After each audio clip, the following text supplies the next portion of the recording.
Hello guys, it's Alternate. I'm gonna try this again. Um, recording stuff, not my strongest thingy. When I'm recording stuff like this, I'm usually doing 5, 10 takes. But hopefully I'm able to, you know, convey my point and message through this video as short and fast as possible. Anyways, I just noticed a tweet from Devin Nash, and I just you know, after seeing it, I really just wanted to talk about it for a second and just so people are aware or whatever. Anyways, Devin Nash tweeted, "The current model of live streaming is unsustainable. The future of live content is events." This is and then a thread emoji about the problem with live stream content right now, and how a few creators are ahead of the curve, which is it's true. The current model of live streaming is unsustainable, and it has been unsustainable since literally the very beginning of live streaming. It's always been unsustainable, and everyone knows it. It's and not something new and profound. The future of live content is events, which I would disagree with, because events takes time to make. And you have to fill in the time between the events. You have to make something new after the event. You need to move from one event to the next event. And planning all these events is taking time, so you need a really strong and solid team behind you to where you can plan all of the events and execute it on Twitch. So it's something new every single day, literally. And that's how it is. And now we're getting into something that I'll be reading out a few comments that highlights this even more later on. So that's the problem with live streaming right now, and I don't really think there's a few creators that are ahead of the curve, because there's a lot of people that know what works and what they have to do, but just simply can't because they don't have the strong team and financial support that they need to execute all of the content or making the events and stuff like that. So Devin under this tweet goes on to write a bunch of like follow-up information and comments and stuff like that. There's so many subtweets, it's it's ridiculous, such as streamers trading time against money, which is it's true. It's literally how life works. I mean, if you go out for like a workout session, you are literally trading your time to work out for like an hour, and then the question is, how much is that hour session of workout worth to you, where you will benefit from it, right? So it's literally how life works. You do something that takes time, and then you trade it for some sort of value, which in this case is money. And that's how it works. And then he goes on later to mention Cutie Cinderella, and Miss Kiff and OTK and creators that are supposedly ahead of the curve. Now, I wouldn't say these streamers are ahead of the curve, but they've kind of managed to collaborate in such a way where they have put their minds together to kind of like, let's make this happen, and then it's all just ideas floating around, and then suddenly it becomes into one great thing, right? Like Miskiff's School. I think probably Miskiff probably thought about, oh, I want to do a sort of like game show like Mogul Money, and then Schooled, right? Um, yeah, but if you think about all of these creators that currently are doing shows, Ludwig, Cutie Cinderella, and all of them, if you just reset every single creator on Twitch to zero, um, how many of the creators do you think would make the same shows if they had to start from zero, with literally no financial support whatsoever? How many of the creators do you think would actually make the game shows and the shows? I think probably no one, because it's just so hard to do on the platform. Um, because there's so much work that needs to be done, and you need to build up an audience and all of that stuff to actually trade the value. um, yeah. So now, yeah, let's read out some some comments, which I thought was really interesting and true, in fact. So, Hastile One, or yeah, weird name. He comments, because there are very few original personality-driven streamers, a lot of one-game streamers, a lot of streamers just ripping off popular streamers, persona. They all make meta out of anything that one of them have success with. Hugely cliche and well, no, actually, I've read it out wrong. Hugely clicks, right? It is clicks or cliches. And pretty impossible for fresh faces, which is true.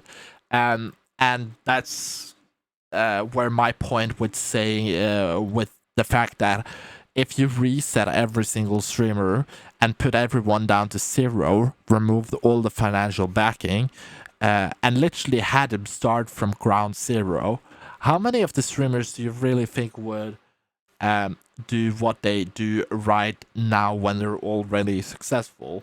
How many do you think would make original content and stuff like that? And I'm saying this because if you just look at it, what did Miskiff do before he created all of the shows? He did React content, which, well, in my opinion, doing React content isn't really original. uh, if you look at Cutie Cinderella, literally a React content, not really original either. If you look at Ludwig, he was probably one of the few that actually did something original before tournament, well, the Smash tournaments and stuff like that, or before hosting the Smash tournaments and Mogul Money and stuff like that.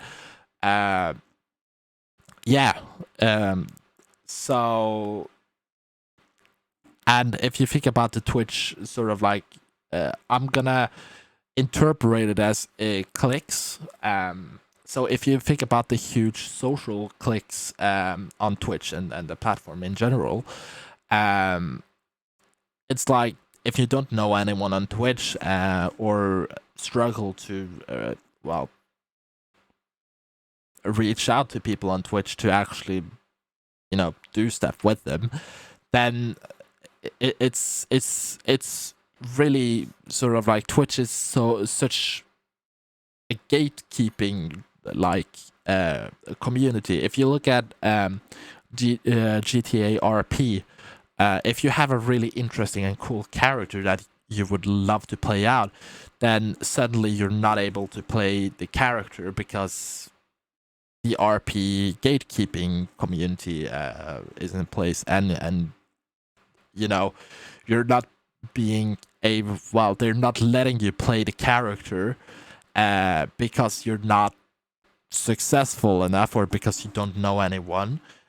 So you can't RP the character that you wish to RP, and you want to be able to connect with other streamers through role playing in GTA, in the same way. So yeah, it's quite hard.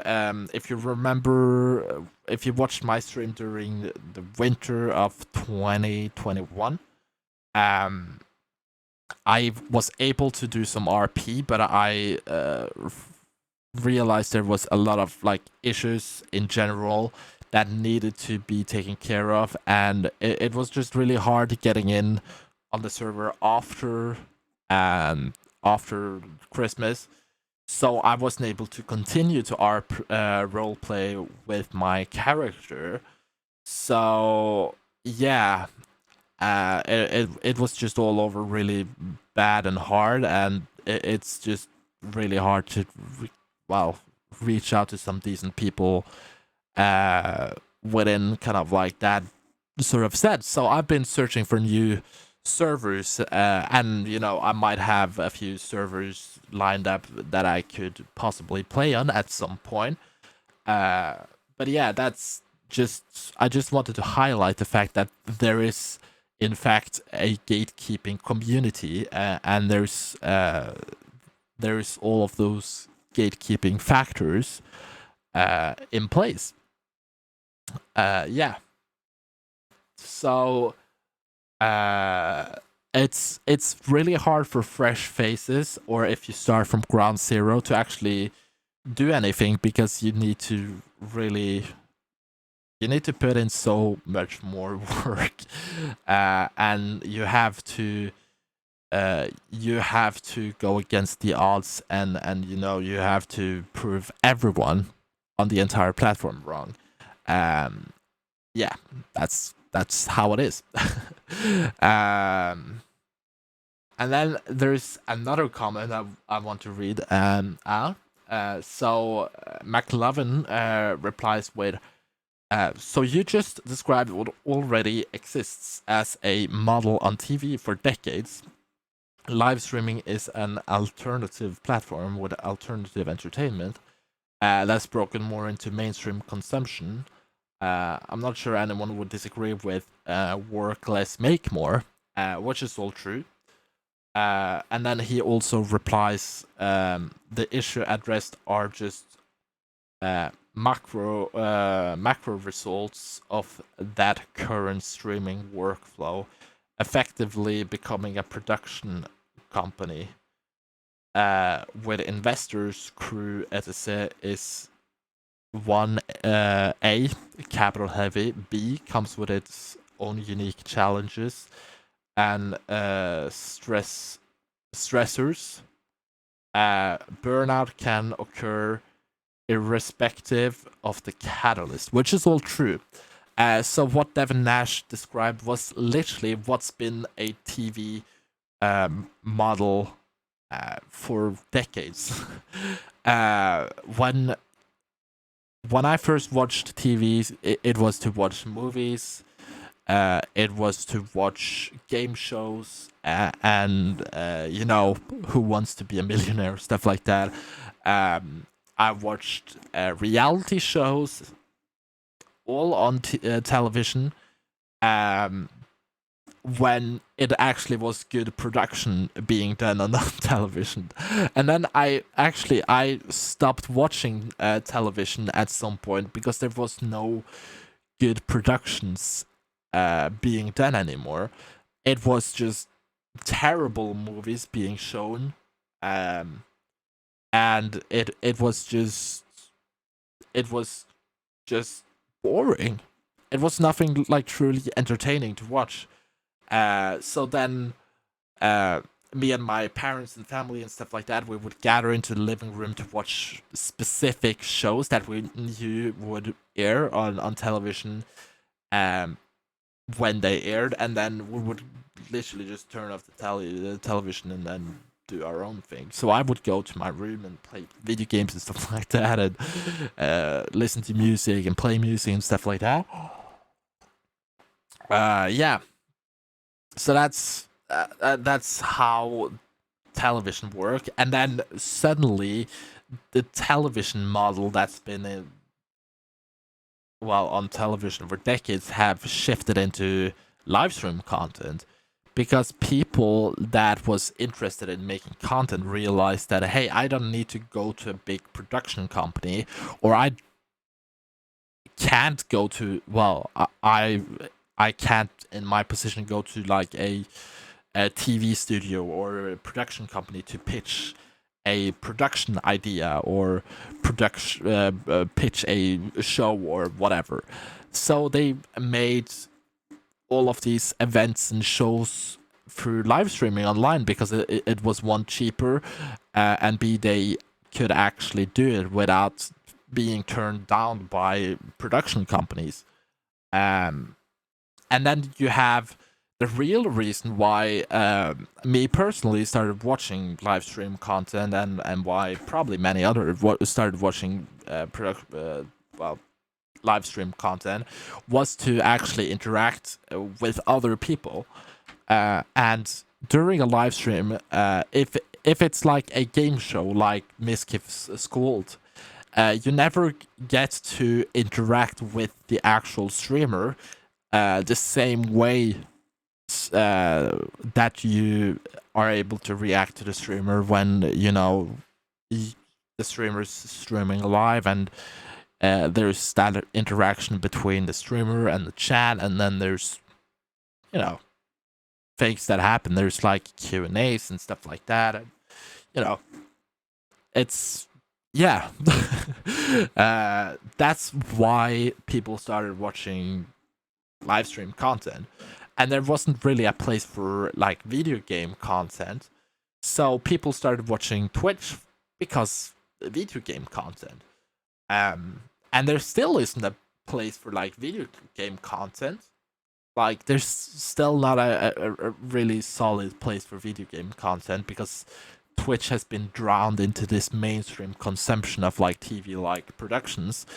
And then you have like Doc being banned, Dr. Disrespect being banned was a huge, it was a big fat loss for the entire sort of like video game portion of Twitch. Yeah. That's how it works. Literally. Yeah.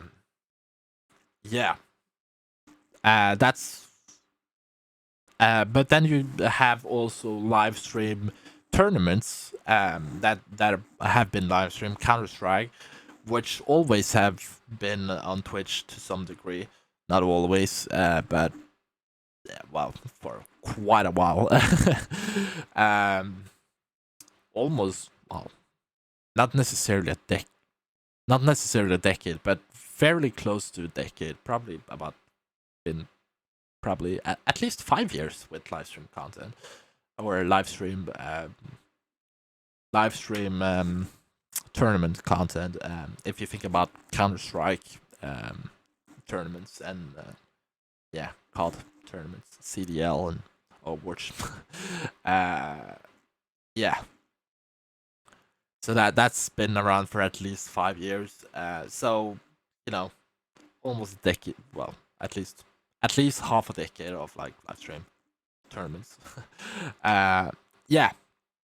So if you think about that, the TV production side have really always been around on Twitch. It's just not been as much pressure and visibility until the beginning of the pandemic, really, and when the pandemic kicked in from the beginning. And that's just how it is. Now, why Miskiff and all of the people chose to make the sort of like TV like productions is fairly easily, because that's something I've been looking into in the past as well. I've had great ideas for like TV shows and stuff like that that would uh, would do really well. So I've kind of like reached out and I've sent email trying to make it happen and kind of like taking it into action from like just being on paper. um, but I got turned down because I wasn't a sort of like official production company and stuff like that, or they didn't want to take any independent sort of like um assignments, if that makes sense. Yeah, so that's just how it is. Oh, that's how it is. So for that reason, it's better. It's instead of like going to a production company or pitching it to like XYZ, it's probably more affordable for people to do it themselves on Twitch. And that's probably a great idea for well, that's probably a good sort of like closure points on the topic and stuff like that. I just really wanted to share and talk about it. And just yeah, it's interesting.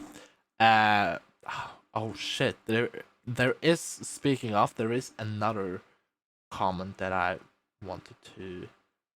No, I did discuss it, did I? Yeah, I did. I did.